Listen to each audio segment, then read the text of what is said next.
Assalamualaikum warahmatullahi wabarakatuh.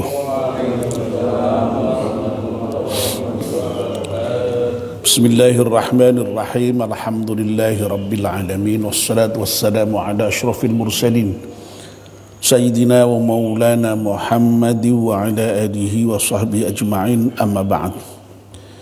Ibu-ibu, bapak-bapak dan saudara-saudara sekalian, jamaah salat subuh Masjid At-Taqwa yang insyaallah dimuliakan Allah dan dirahmati Allah Subhanahu wa taala. Alhamdulillah, kita panjatkan syukur kepada Allah Subhanahu wa taala yang pada pagi hari ini atas limpahan rahmat dan nikmatnya kita semua bisa hadir di masjid, salat subuh berjamaah, dan sekarang kita melanjutkannya melakukan kajian subuh. Kita mohon kepada Allah Subhanahu wa taala semoga seluruh rangkaian ibadah kita di pagi hari ini diterima oleh Allah Subhanahu wa taala. Amin ya rabbal alamin. Mari kita mulai kajian subuh kita ini dengan berdoa bersama-sama.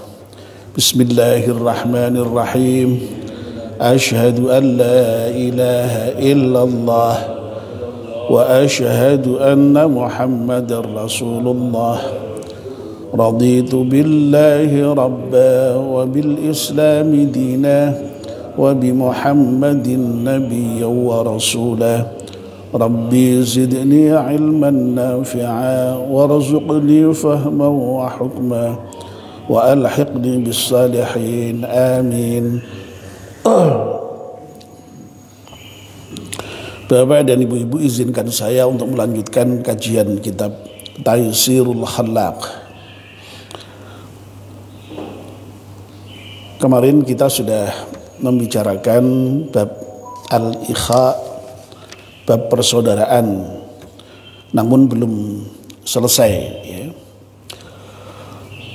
Sebelum kita bahas lebih lanjut, mari kita membaca surat Al-Fatihah sekali untuk pengarang kitab Taysirul Khallaq ini. Semoga kitab yang kita baca ini bermanfaat untuk kita semuanya. Ala hadiniyah Al-Fatihah. A'udzu billahi minasy syaithanir rajim. Bismillahirrahmanirrahim. Alhamdulillahi rabbil alamin arrahmanir rahim maliki yaumiddin iyyaka na'budu wa iyyaka nasta'in ihdinas siratal mustaqim siratal ladzina an'amta 'alaihim ghairil maghdubi 'alaihim waladdallin. Amin. Bapak dan ibu-ibu, kemarin kita sudah bahas mengenai pengertian persaudaraan ya, bahwa persaudaraan itu merupakan hubungan dua orang yang kemudian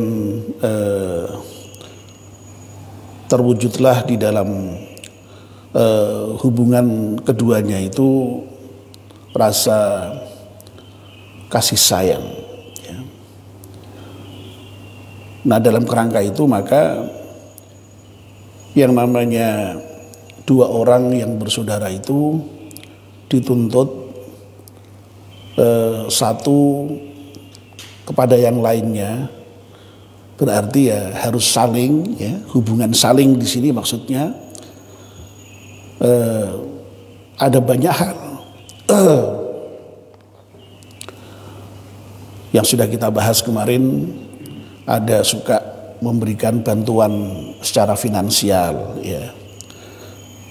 Kalau tidak memberikan bantuan finansial juga membantu dengan dirinya itu, tenaganya, pikirannya ya, doa.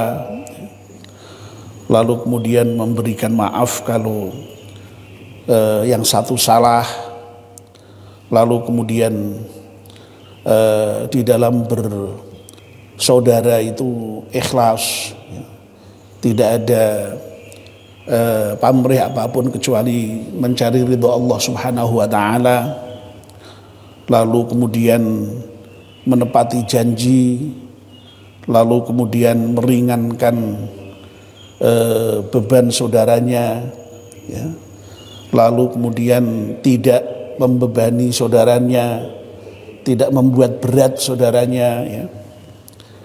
Lalu diam dari hal-hal yang menyakitkan, lalu berbicara dengan yang syarak itu ridho terhadap pembicaraan kita, dan juga agama menerimanya. Lalu kemudian beramal ma'ruf nahi mungkar, dan yang terakhir mendoakan saudaranya itu dengan kebaikan dalam segala hal, serta ajak istiqomahnya, langgeng istiqomahnya, ya. Jadi kalau orang itu bersaudara, ya, berarti harus saling melakukan hal-hal yang tadi itu sudah disebutkan, banyak sekali, ya. Nah, di bagian akhir ini pengarang kitab Taisul Khalaq menyampaikan terkait dengan keutamaan persaudaraan, ya. Wa amma fadlul ikha'u, adapun fadilah atau keutamaan dari persaudaraan, fakabirun, besar sekali, ya. Li'annahu, karena persaudaraan itu yab'atsu ala at-takhalluq bimahasinil akhlaq. Karena yang namanya persaudaraan itu bisa kalau arti letterleknya membangkitkan, ya. Jadi makanya yaumul ba'tsi itu hari kebangkitan, ya. Membangkitkan, mendorong, melahirkan, ya, akhlak, ya, atau berakhlak, ya, perilaku-perilaku, ya, yang bagus-bagus, dengan akhlak yang terbagus, ya, terbaik. Ini yang pertama, ya, fadilah dari al-ikha atau persaudaraan, bisa melahirkan orang itu kemudian berperilaku dengan perilaku-perilaku yang terbaik, yang baik, ya. Nah, semua yang kita sebutkan tadi itu kan semuanya baik perilakunya tuh, ya. Suka menolong, ya. Menolongnya tidak hanya dengan tenaga, bahkan kalau perlu dengan finansial, ya. Apa namanya tadi, ya, memberikan maaf kalau salah, ya, ikhlas, menepati janji, meringankan beban, itu kan semua apa namanya akhlak yang baik, itu perilaku yang baik terhadap orang lain. Dan itu sekali lagi, ya, terwujud dengan adanya al-ikha itu, dengan adanya persaudaraan itu. Kalau orang itu sudah merasa bersaudara dengan orang lain, maka ya untuk melakukan hal seperti tadi itu mudah gitu. Tapi kalau tidak ada hubungannya dengan orang lain yang sama sekali tidak ada hubungannya, dong, tidak ada hubungan, kamu suruh bantu, ya males tuh. Ya, tapi kalau sudah berhubungan dan merasa cocok, merasa bersaudara, wah iki pantes dadi sedulurku iki. Ketoke pantes diajak pas duluran, ya. Apalagi sekarang itu Masya Allah ada istilah pas seduluran saklawase, ya. Wah itu bagus sekali itu, ya. Ya, pas duluran saklawase sudah menjadi semboyan sekarang ini, ya. Apapun apa kondisinya, pokoknya kita tetap bersaudara. Nah, orang itu kalau sudah bersaudara itu ya ini tadi, ya, kemudian mampu melahirkan, mendorong, membangkitkan akhlak yang bagus-bagus tadi itu, ya. Ya atau dibalik ya, berarti kalau orang kok tidak mau berperilaku yang bagus dengan orang lain ya berarti itu tidak menganggap saudara ya. Itu berarti kesimpulannya juga begitu, bisa dibalik seperti itu ya. Jadi kalau kita itu merasa bersaudara dengan orang lain berarti ya mau berbuat baik ini ya. Dengan tetangga merasa bersaudara, makanya dengan tetangga itu baik ya. Ada yang sedang susah ditolong, ada yang sedang perlu dibantu ya. Tetangganya tidak baik dinasihati, itu karena apa? Sudah menjadi saudara. Tapi kalau dengan tetangga kok lalu tetangganya itu masih dianggap sebagai orang lain, tidak ada hubungan, ya sudah, akhirnya ya dengan tetangga sekalipun ya tidak merasa bersaudara, akhirnya ya hal-hal yang baik ini tidak dilakukan ya. Jadi Masya Allah ya, orang itu kalau merasa bersaudara itu mau apa saja, berkorban apa saja mau ya.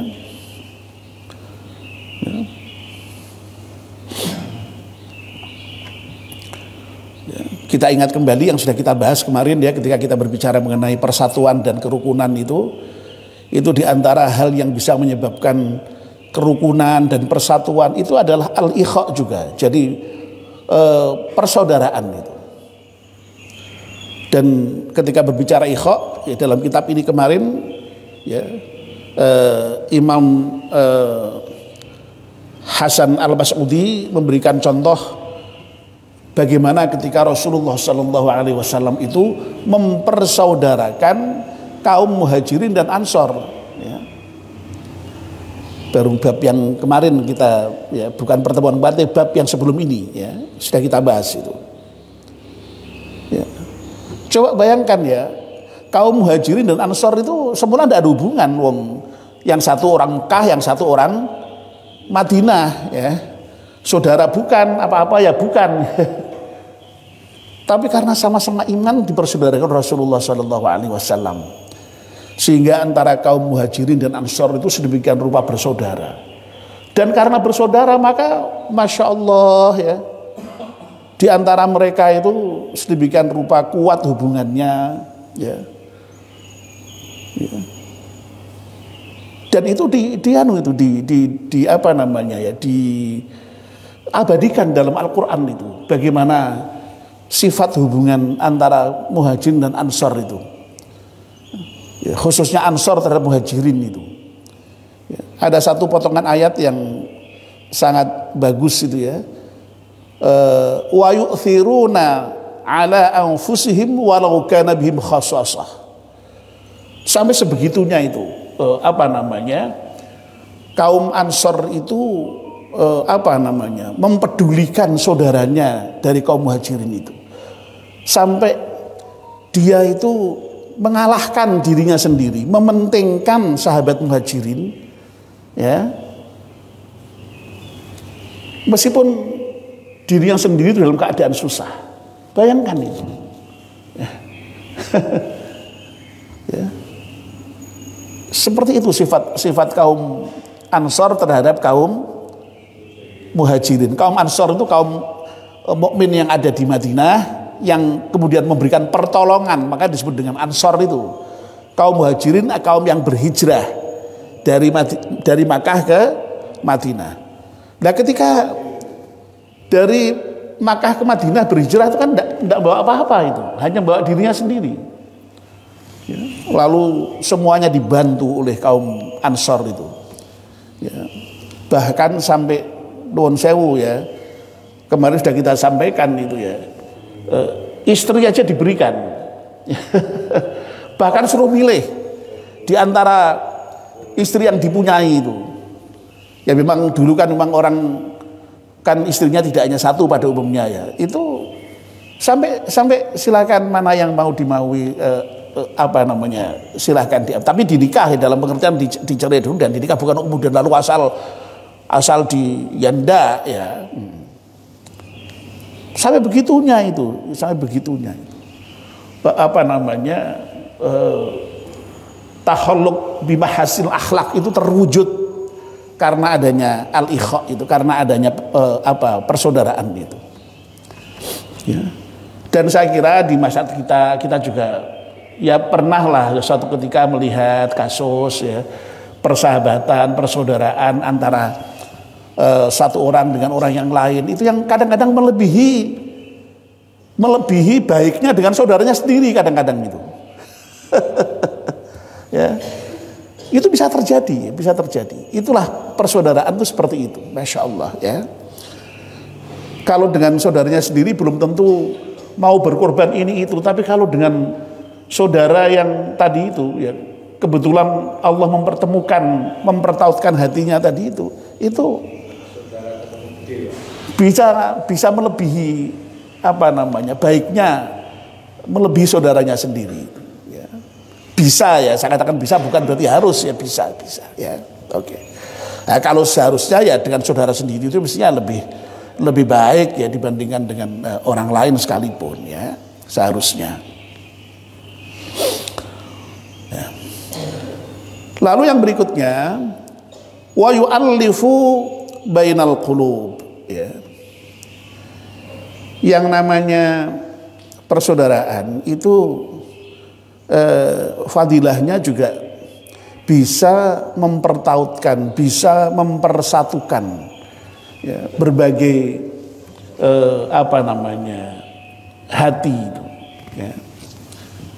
Ya, jadi kalau sudah bersaudara itu hatinya lalu menyatu itu ya, terpaut ya.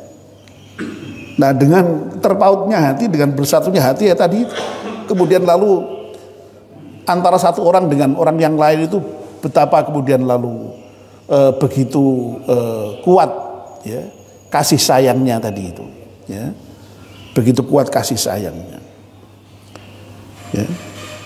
Dan yang namanya hati itu kan memang tidak mudah ya, ya bukan kita yang menguasai, tapi kalau Allah sudah mempertemukan, mempertautkan, mempersatukan di antara orang-orang yang bersaudara itu ya tadi itu kemudian lalu hatinya betul-betul tersatukan dan terpautkan sehingga terjalin hubungan yang sangat kokoh, sehingga kemudian dengan hubungan yang kokoh itu tadi lalu terwujudlah berbagai macam hal-hal yang baik-baik tadi itu ya. Wabihi ya, dan dengan dipersatukannya hati itu ya,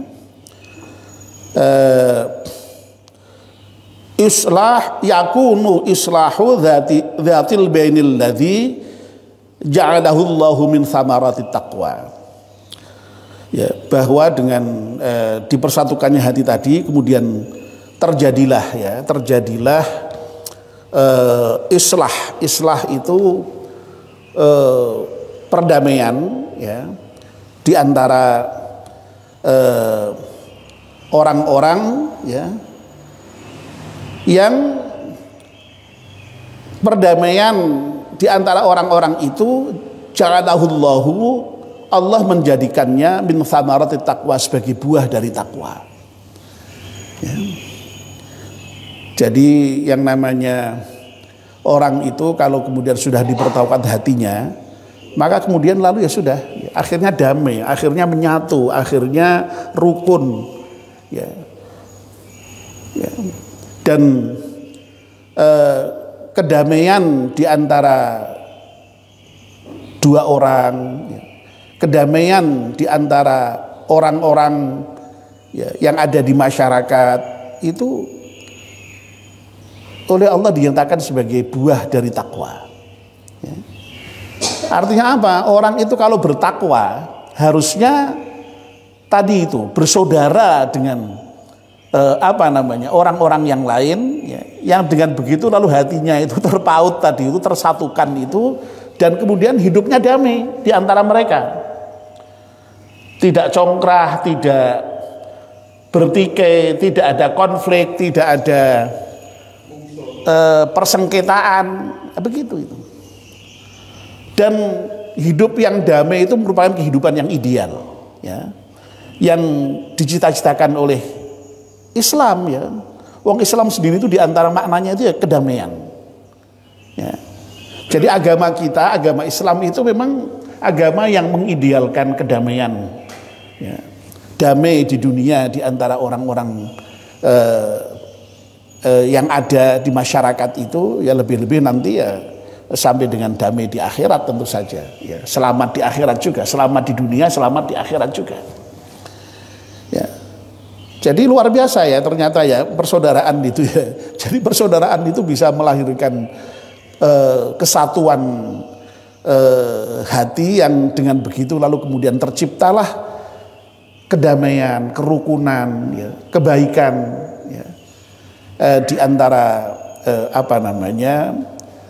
masyarakat, ya, yang ada di dunia ini, ya, terutama tentu saja di kalangan kaum muslimin tentu saja, ya. Tapi tidak hanya kaum muslimin, ya, semua orang itu diminta untuk damai, ya. Ya, kita dengan orang lain yang tidak seagama sekalipun juga harus damai, ya. Tidak kok kemudian lalu harus bermusuhan, enggak, ya. Harus damai, ya. Bahwa lalu kemudian ada konflik itu pasti ada hal yang lain yang menyertai, ya. Bukan karena agamanya itu sendiri, ya. Ya, persoalan yang lain yang menyertai ya bisa politik, ya. Dan paling kuat biasanya politik, biasanya bisa juga ekonomi, masalah duit, ya. Itu yang sering bikin orang itu lalu kemudian konflik itu, ya. Jadi agamanya sendiri sebenarnya mengajarkan untuk damai, ya. Ya. Nah ini lalu kemudian ya, pengarang kitab ini mengutip salah satu ayat Al-Quran, ya. Faqala, berfirman Allah Subhanahu wa taala, ya, yas'alunaka 'anil anfali qulil anfalu lillahi war rasul fattaqullaha wa aslihu dzata bainikum. Ya. Nah, kalau dilanjutkan wa ati'ullaha wa rasulahu in kuntum mu'minin, ya. Ini surat Al-Anfal, ya. Ini ayat 1, kemudian ayat berikutnya, nah ayat yang kedua ini, ya, yang kita pasang di mihrab kita ini, ya. Innamal mu'minuna alladzina idza dzukirallahu wajilat qulubuhum, dan seterusnya ini, ya. Ini yas'alunaka, mereka bertanya kepadamu wahai Muhammad, ya, ini firman Allah, ya, anil anfal, ya, tentang al-anfal. Al-anfal itu harta rampasan, ya. Qulil anfalu lillahi war rasul, katakan wahai Muhammad bahwa yang namanya harta rampasan itu lillahi war rasul, ya, kepunyaan Allah dan Rasulnya. Jadi ketika umat Islam setelah hijrah ke Madinah, lalu kemudian berkembang, lalu kan kemudian terjadilah peperangan itu, ya, antara kaum muslimin dan orang-orang kafir Quraisy, ya, dengan perang yang pertama yaitu perang Badar yang sangat terkenal itu, ya. Perang Badar itu ya satu perang yang terjadi di Badar, satu daerah yang berada di antara Makkah dan Madinah, ya.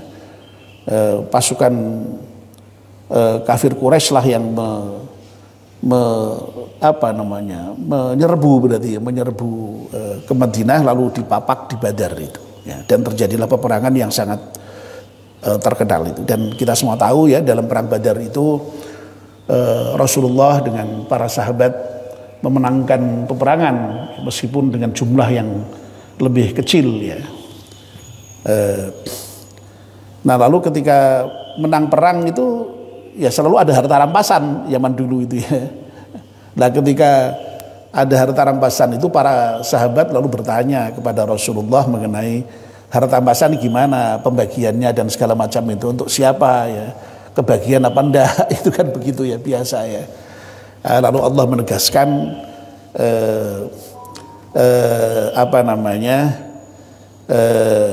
bahwa pembagian itu ya Allah nanti yang mengatur dan Rasulnya ya.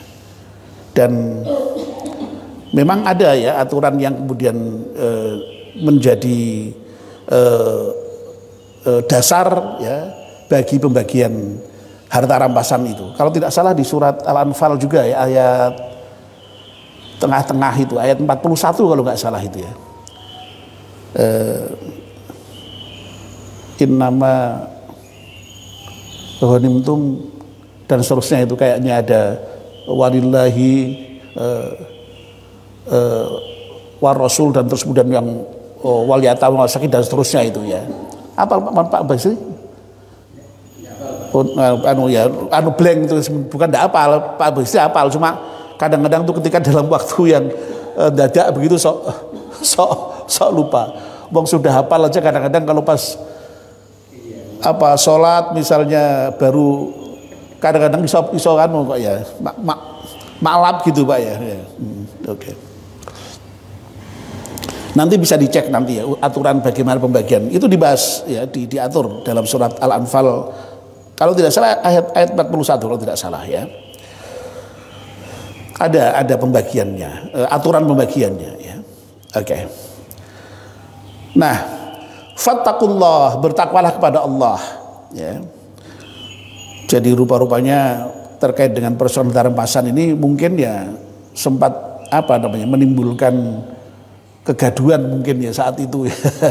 Sampai kemudian Allah menurunkan ini, bahkan kemudian Allah memerintahkan setelah diperintahkan untuk bertakwa itu wa aslihu dzata bainikum ya, dan damaikanlah ya di antara orang-orang yang ada di antara kalian itu ya. Damaikanlah orang-orang yang ada di antara kalian itu. Jadi Masya Allah ini ya, jadi kita memang diperintahkan untuk mendamaikan orang ya. Jadi tidak hanya berdamai ya. Tidak hanya diperintahkan untuk damai, tapi diperintahkan untuk mendamaikan orang juga. Jadi makanya yang namanya mendamaikan orang itu merupakan satu pekerjaan yang luar biasa itu, yang sangat bagus itu ya, yang sangat istimewa karena itu diperintahkan oleh Allah Subhanahu Wa Taala. Ya, bahkan dalam salah satu ayat itu termasuk yang namanya mendamaikan dua orang yang sedang berselisih itu memang merupakan hal yang terbaik.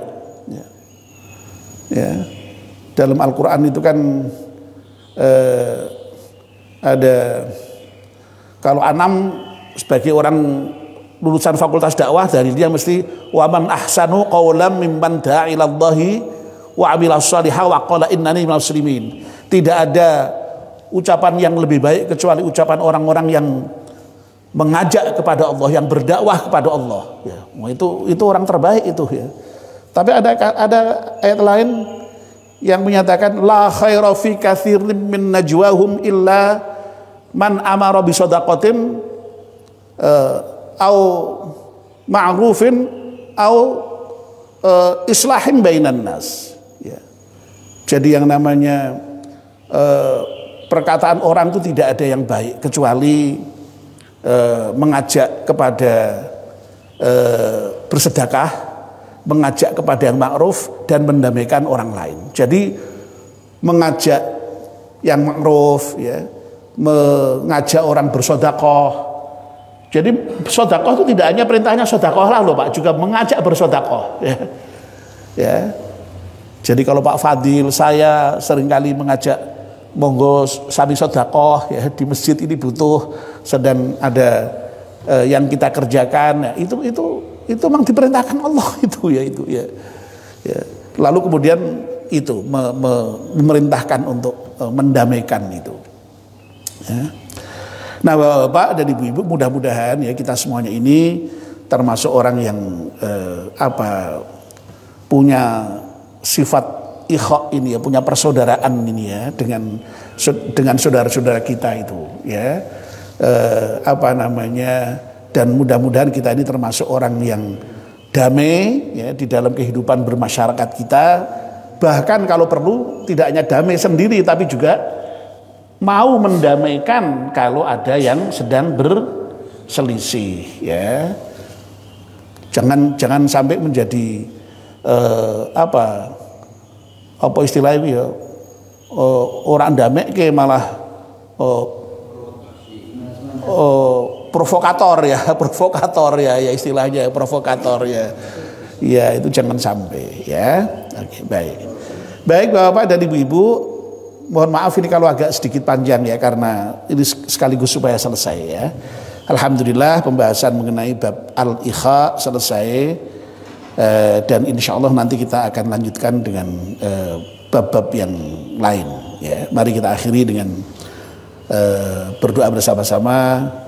Bismillahirrahmanirrahim. Wal 'ashri innal insana lafi khusrin illa alladhina amanu wa 'amilus salihati wa tawassaw bil haqqi wa tawassaw bis sabr. Subhanakallahumma bihamdika asyhadu an la ilaha illa anta astaghfiruka wa atubu ilaik. Wassalamu alaikum warahmatullahi wabarakatuh.